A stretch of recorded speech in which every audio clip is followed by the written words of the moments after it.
Hey everybody, it's Jason Blaha here, and once again it is time for a max effort upper day.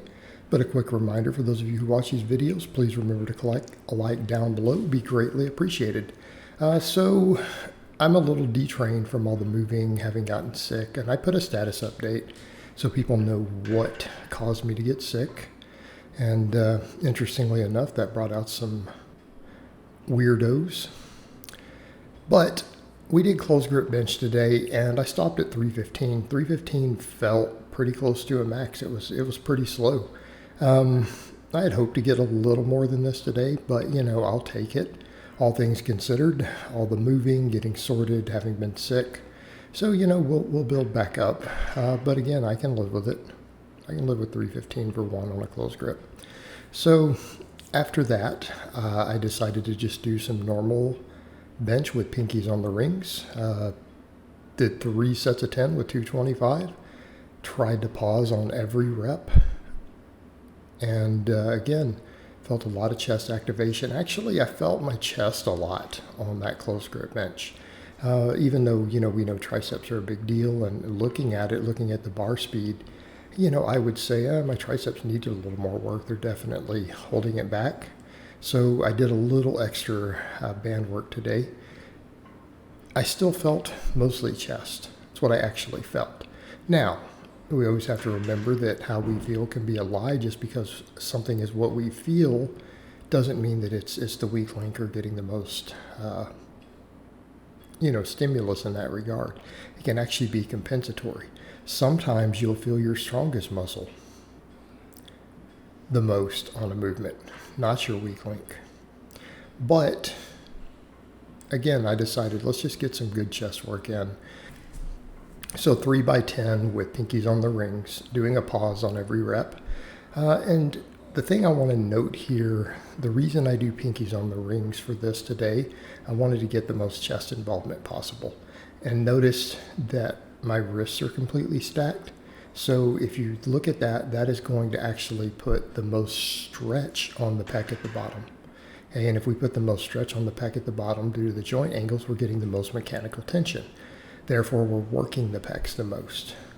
And that can be confused a lot of times when people will see that and say, oh, so therefore we get the most chest on a max. Well, that's not necessarily the case, because you're also putting the most mechanical tension on the pec, which means the pec is very likely to become the weak link. Doesn't mean it's going to be activated the most in terms of moving the most weight. It's not always how it works. Although I've been training this grip the most lately, so I might actually be stronger there right now. Who knows? But, my triceps may have regressed a bit too. So that could be the other thing going on. But definitely my recent benches there have been stronger than that close grip I had just now. But again, there's some rebuilding to do. After getting sick and having to get moved and all the stuff associated with that. So afterwards, I decided to do some JM presses, and I'm keeping them really strict when I'm doing them now. So I'm trying to keep the elbows up above the chest. So a true JM press. So I just knocked out 3 sets of 10, and then, I think I got a couple more reps on the last set. With 95, and if I'm going to do these, I'll build them back up. And I can rotate through tricep movements, but I do know that the JM press is carried over very, very well to my closed grip bench.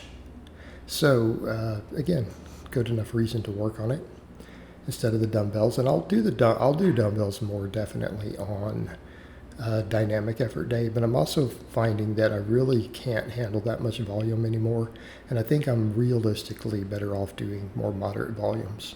Even when I hit my best close grip bench, when I go back and look at that, when I hit the 365, my training volumes weren't that high other than all the band work for triceps. Nothing else was that high. We were just performing some quality work, making sure we got delt work in, floor pressing, plenty of close grip benching, but then, band press downs and some JM presses. So again, did flat bench with pinkies on the rings, did JM presses, and kind of called it a day as far as my pressing goes. Everything else was pretty much, back and shoulders. Of course, then I did some band press downs near the end of the workout. And this workout was short. I got this one done, about an hour and a half. The last couple I managed to do within an hour, I think, with the speed work. But this one took me, about an hour and a half. Might have been a little less. So first back exercise, wide grip and neutral grip pull-ups. And I feel these a ton in my back, and I feel them in my biceps. So good exercise to do because I'm not going to do a lot of bicep work other than maybe some hammer curls and reverse curls. Neutral grip pull-ups work great. The topic also came up of someone asking me, oh, you said in one of the vlogs, so, are you saying since supine grip chin-ups can be tough on the bicep tendons, does that mean people just need to do more curls? And it's like, no, supine grip, not just chin-ups. So set aside when you're thinking of chin-ups and go back to the point I was making. Supine grip itself is hard on the tendons. It's hard on the tendons. So if that's the case, your curls are a problem too.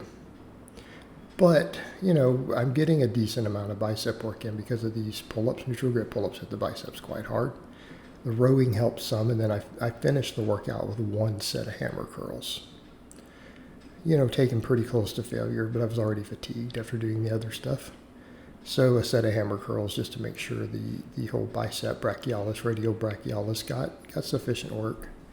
But then after the 3 sets of 10 on the pull-ups, I did 3 sets of 10 on seal rows.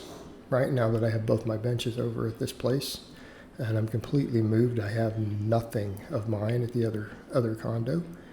Have no reason to ever set foot in it again. Done.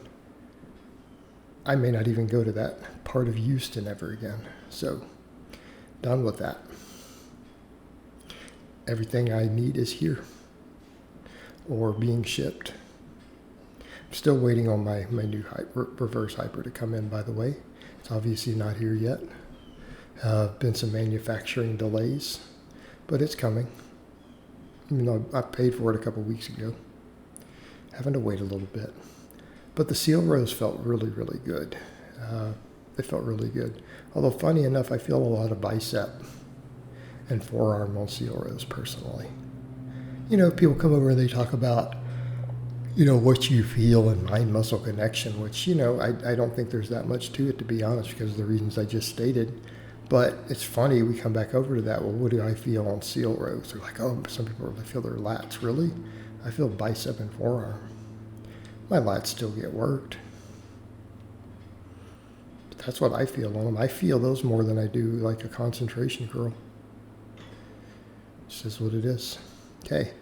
All right, to make sure we got some shoulder work, just went for the most efficient small exercise that I could do, since we know the rear delt and anterior delt both got hit pretty hard, making sure the side delt gets hit, along with hitting both those other heads too. Knocked out 3 sets of 10 with some lateral raises. And I think the final set, I managed to squeeze out an extra rep or 2. And then in between that, I just kind of supersetted them with these other movements. So I did 2 sets of the band press downs, got 50 plus reps with the Rogue Blue Band. Again, we do these to help with the bench lockout, to build triceps a little bit, but mainly it's for tendon health. All right, we're building up our tendons. Although we do want to understand that there's definitely tricep hypertrophy involved. Because remember, when I was doing large amounts of those, my close grip hit its highest level.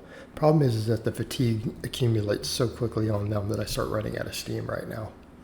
Seems like I'm losing the work capacity that I had.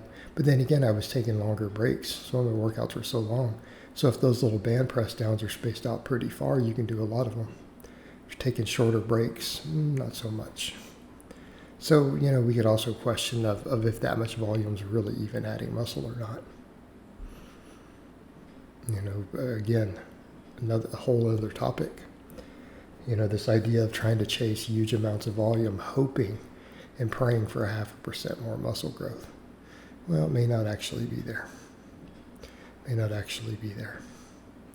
All right, and then after that, I did my final set here of the dumbbell lateral raises, and this is where I picked up an extra rep or 2. Again, completely finish off all the delt and the entire shoulder girdle. And then, of course, I finished up with just using the same dumbbells, just a fairly slow, high rep set of hammer curls. And why the hammer curls? Well, because they work the bicep, brachialis, radial brachialis. They can help train grip. I need more grip training, more grip strength right now. And it's just making sure the biceps kind of get finished after all the pull-ups and rows.